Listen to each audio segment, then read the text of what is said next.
Power star Pawan Singh का एक ऐसा अंदाज सामने आया है जिसे देखकर हर कोई भावुक हो गया।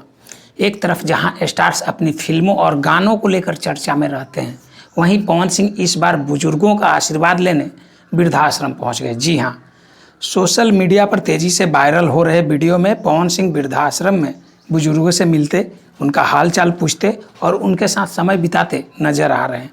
इतना ही नहीं, उन्होंने बुजुर्गों का आशीर्वाद भी लिया। पवन सिंह का यह सादगी भरा अंदाज अब लोगों का दिल जीत रहा है। फैंस लगातार कह रहे हैं कि सुपरस्टार होने के बावजूद पवन सिंह जमीन से जुड़े इंसान हैं। बताया जा रहा है कि पवन सिंह ने वृद्धाश्रम में मौजूद बुजुर्गों के साथ बातचीत की, उनका सम्मान किया और कुछ देर उनके बीच बैठकर समय भी बिताया। इस दौरान वहां मौजूद लोग भी काफ़ी खुश नजर आए। अब सोशल मीडिया पर लोग पवन सिंह की जमकर तारीफ कर रहे हैं।